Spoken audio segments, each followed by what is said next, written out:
I'd like to welcome you to Sunday service. My name is Bharat, and my wife's name is Anandi.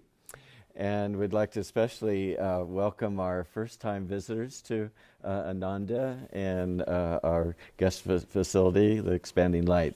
Our reading this week is on How High Should We Aspire, from Rays of the One Light.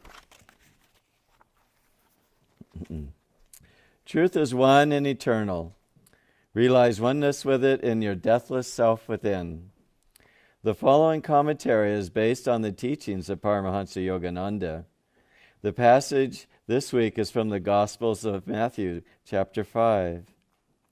I say unto you, that except your righteousness shall exceed the righteousness of the scribes and Pharisees, ye shall in no case enter into the kingdom of heaven. The easiest explanation for these words is that they are spoken in criticism of the scribes and Pharisees, particularly since Jesus was often verbally attacked by them and stood up to them fearlessly. However, it wouldn't have been much of a challenge to the disciples who aspired to spiritual perfection to tell them, don't be like those who lack any aspiration. Jesus, in fact, says only a few verses later, be ye therefore perfect, even as your Father which is in heaven is perfect. What Jesus was referring to here, then, was the self-righteousness of the priests. Don't seek perfection, he was saying to his disciples, in the image you project towards others. Don't be satisfied with the goodness born merely of ego definitions. The highest virtue is to transcend the very thought of personal virtue in the realization of God alone as the doer. Before this realization, even the thought, I am kind, or I am truthful, is self-limiting.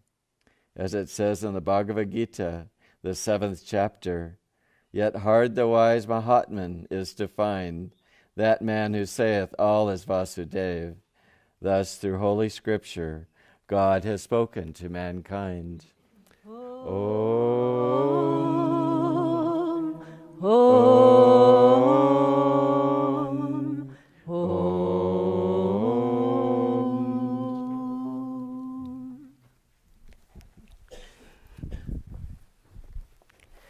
Good morning. I'd like to begin with a reading from Whispers from Eternity, a book of poems and prayers by Paramahansa Yogananda.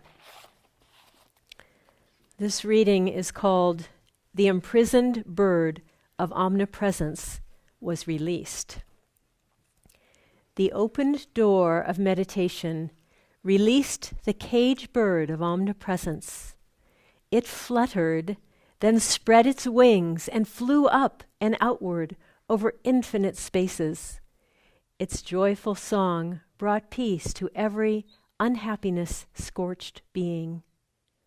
Alas, unaccustomed to its newly found freedom, the soaring bird remembered the little cage that had enclosed it in old ways. It flew back, hopped inside, and folded its wings, hiding again, safely as it thought, with its illusory security. O bird of eternity, take heart. Break out forever from that little prison of imaginary security and soar up to thy barless home in everything.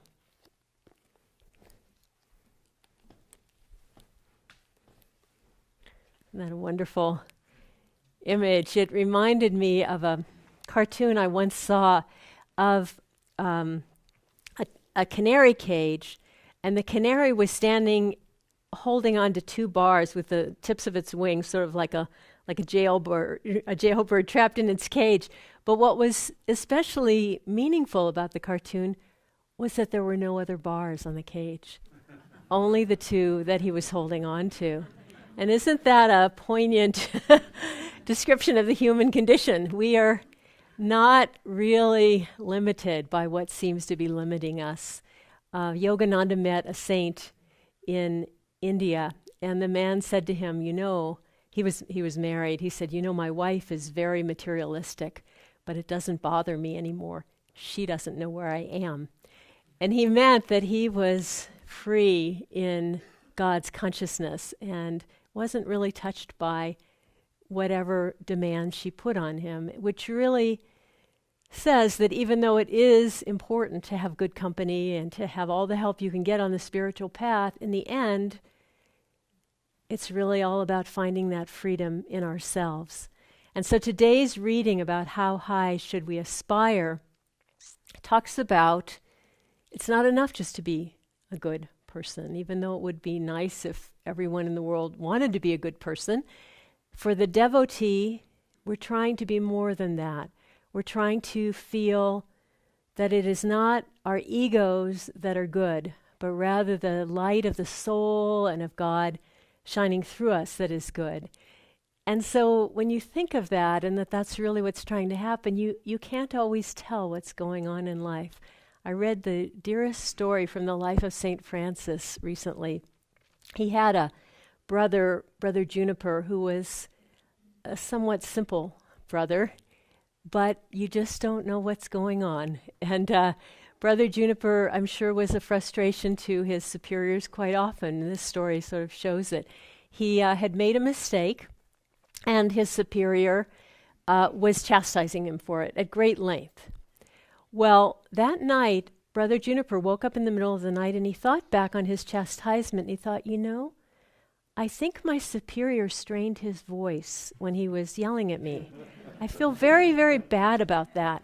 So I should do something to remedy that. So he went down to the kitchen and he cooked up some porridge with lots of butter in it. And he said, this will be helpful.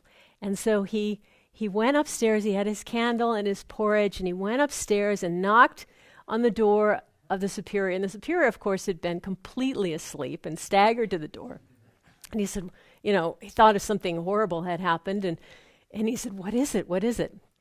And Brother Juniper said, well, I thought of your voice today when you were scolding me, and it sounded like it was getting a little bit weak. And I thought this moist porridge would moisten your throat and your chest, and it would prevent you from getting ill. And the superior was just so irate. He said, you woke me up for this? I can't believe it. I don't want your porridge. And Brother Juniper said, oh, well, if you don't want the porridge, would you hold the candle while I eat the porridge?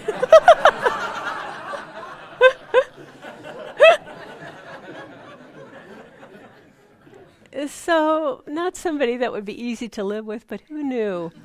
Who knows the quality of divinity that may have been flowing through there. And this is what this reading is trying to say to us. Let God's goodness shine through you, and don't worry so much about the externals. I read quite a powerful story yesterday that kind of was a great example of how this is. This is a true story about a young man named David.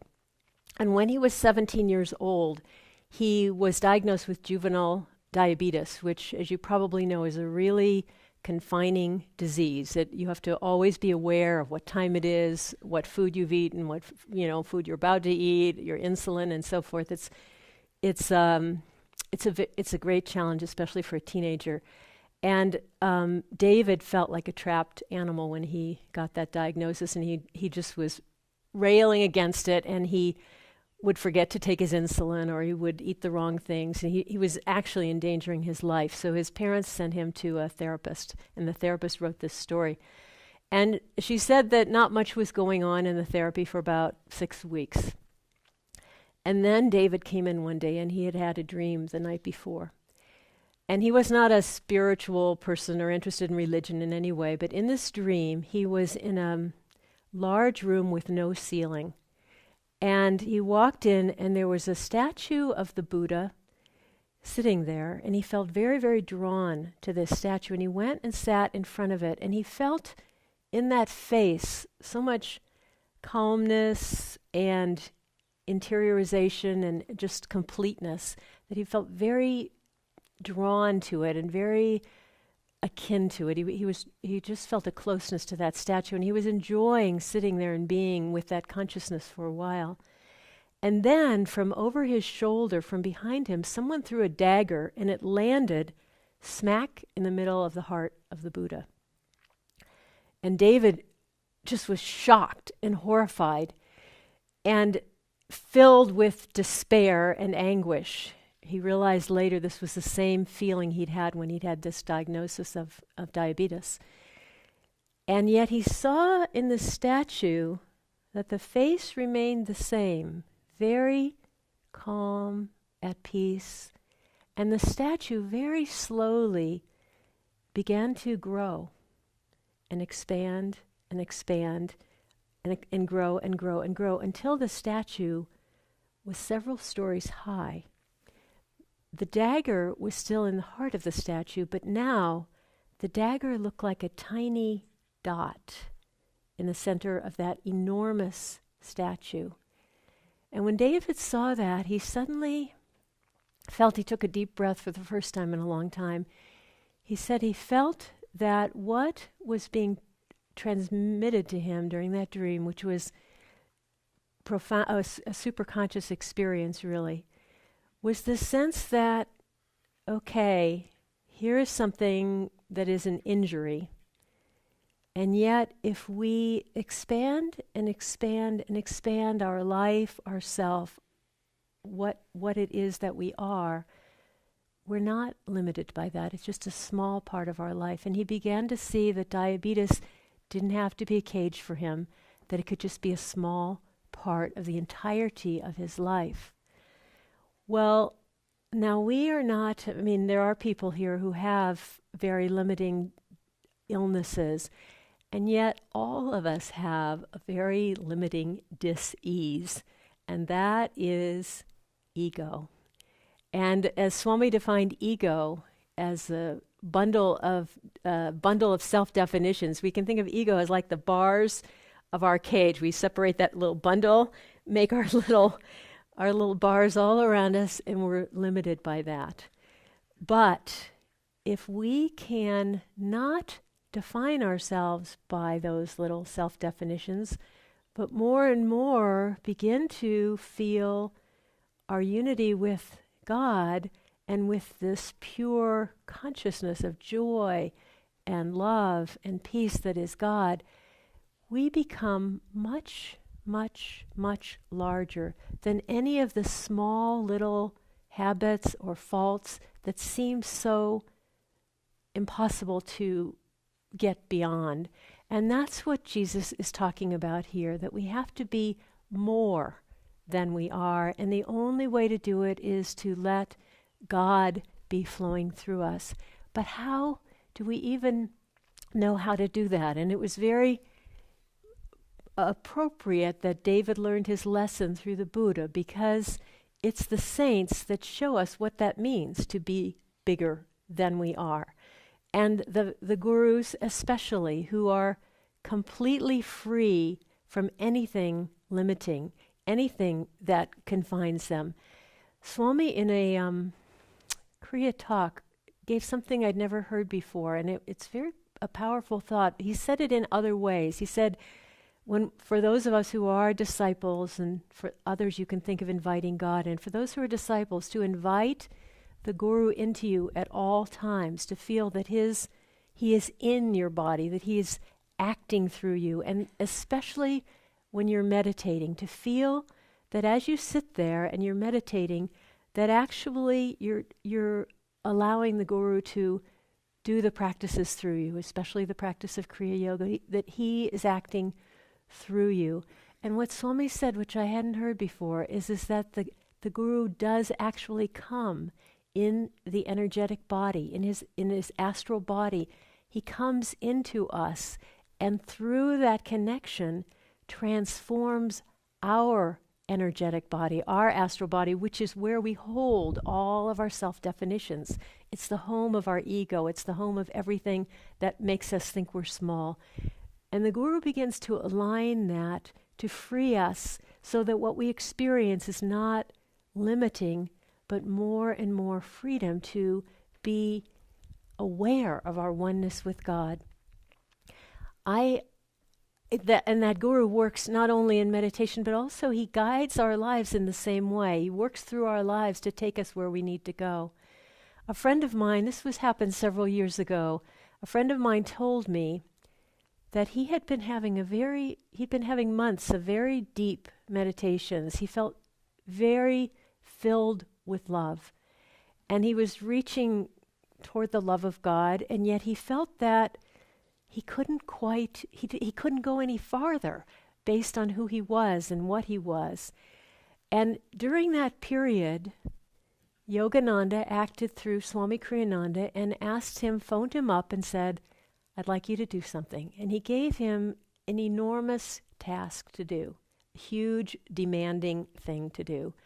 And I know that during the time my friend was involved in doing that task, I doubt that his meditations were as filled with that deep sense of love that he had felt. And yet, then there's also the time afterwards, and yet it's like we think the shortest distance between A and B is a straight line, but the Guru says, well, that's not going to work for you because you have all this other stuff to work out. So if you really want to get from point A to point B, I'm going to have to send you on a long journey around so that you can work out what it is that's creating a separation between point A and point B. And it's not going to necessarily be pretty or easy, but that's what you need to do to get free. And we have to go with that. I was thinking of the image the other day of kind of climbing up a hill, and we've all probably been on roads like this. You're headed toward the top of the mountain or the hill, and you're driving up and you can see the top of the mountain. And then the mountain takes a dip and the road goes down, and the road that you're on goes down, down, down, and you're not actually even pointing at the mountaintop anymore. You're pointing downhill. But if you stay on the road will eventually bring you up, and suddenly you'll find you're a lot closer to that peak than you were before, obviously. So it's staying on that road. A friend of ours shared an experience that she had a long time ago. She is by nature a hermit and probably has had lifetimes in caves meditating. And in this life, she had her first child. And she was overwhelmed by what that meant in terms of the amount of energy and time and care that needed to go into that child. And she began to think, is this going to take me to God? Was this a big mistake? Is this, how can I find God if I can't sit and be still and meditate? And she had a dream. And in this dream, she was on a bus. And the bus was going toward Jefferson City, Missouri. And because of probably the name of the city, to her that symbolized independence, freedom. And so as she was riding along, the bus was going ridiculously slowly. It's sort of seemed like it hardly wasn't moving at all. And she thought, this is ridiculous. I mean, I could get off this bus. I could get there walking a lot faster than on this bus. So I got to get there, and I'm going to get off the bus. I'll find my way there. Well, she no sooner got off the bus than she got completely lost. She was in a forest. She got all tangled up. She was completely lost. And she realized, I got to get back on that bus. Because no matter how slow that bus is going, it's going to get to Jefferson City, and that's where I want to go. And doesn't that sound familiar?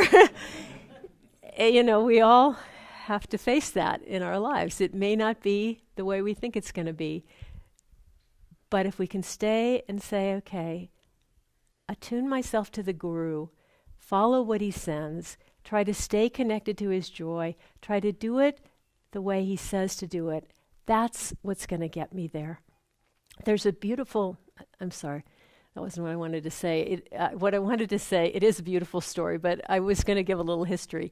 Swami Kriyananda wrote the interpretations, the essence of the Bhagavad Gita, which were interpretations of the Bhagavad Gita based on Yogananda's teachings.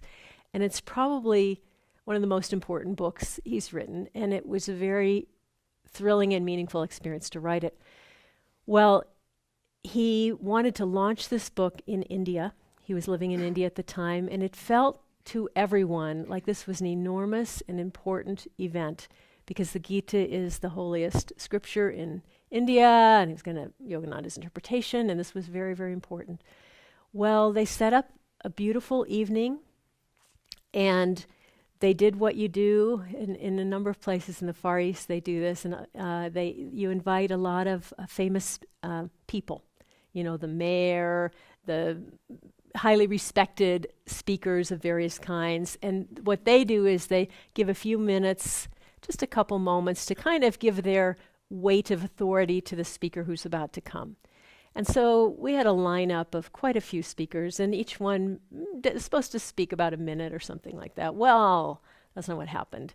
They got up there, and they were inspired and enthused, and they spoke on and on and on. And, one speaker would finish, and then, of course, the next one was sitting up there on the platform and would come forward and do the same thing.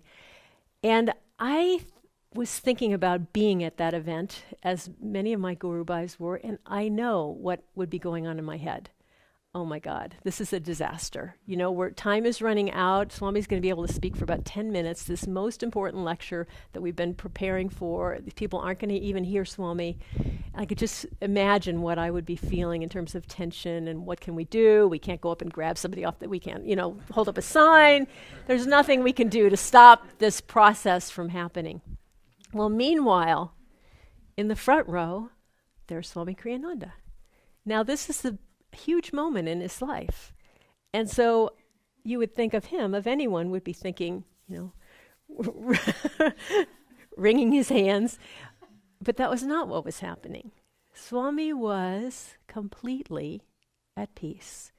He was completely in joy. He knew that everything was in God's hands, and everything was going exactly the way his guru wanted it to go.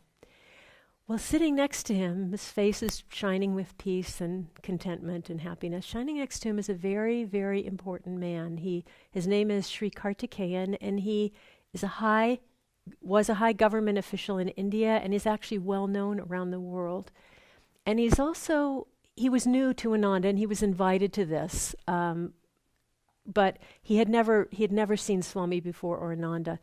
And he was a very he's a brilliant and very intuitional man, very savvy about the spiritual path.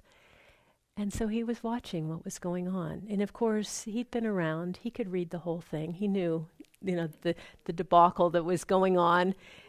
And yet he just watched Swami Kriyananda. And he saw a man there who was living what he said. He was in God. And Sri Kartikeyan, that moment, made him become what has become a lifelong friend of Swami Kriyananda. And from that experience of Swami not getting caught up by the moment, but being in God, Sri Kartikeyan has become one of his greatest supporters and has helped Ananda in countless ways. It was probably the most important thing to come out of that whole talk. So we don't know what God is trying to do. In the autobiography of a yogi, Trilanga Swami he's a great renunciate. He lives at the same time as Lahiri Mahashaya. And he's a great renunciate. He's renounced even wearing any clothes. And he performs miracles all over India. And he's highly respected. It was, this was the 19th century. And at one talk, he was praising Lahiri Mahashaya, who was a householder, who had 2 children, who worked as an accountant. And one of his disciples was a little outraged, and he said, "Sir, why are you, a Swami and a renunciate, praising a householder?" And Trilanga Swami said, "Lahiri Mahashaya is like a kitten remaining where the cosmic mother has placed him." He said, Lahiri Mahashaya has achieved that state of self-realization living as a householder, for which I've renounced everything, even my loincloth. And so we're trying to be in that place of just saying, God is acting here in everything that's going on. But it's not so easy to be a kitten of the cosmic mother, and it takes everything we have to do it. Master said to one of his disciples, you have to want God realization so much that you think you cannot live another day without it. And then you have to live another day and another day and another day like that until you realize it. St. Francis was spending the night at a monastery with a young man that was thinking of joining his order. And they were in the same room, and both of them pretended to go to sleep. And St. Francis, when he thought the other man was asleep, got up, got on his knees, and all night long he prayed, my God, my God, my God. He couldn't waste time sleeping because he had to be with God. We have an amazing opportunity. We have been given a nervous system, a human body, and a nervous system that is capable of God realization. It's not something to take lightly. We have to use this opportunity to devote ourselves with our full attention to giving our minds more and more deeply in meditation, in our daily life, to feel that connection with God flowing through us and transforming us. Amen.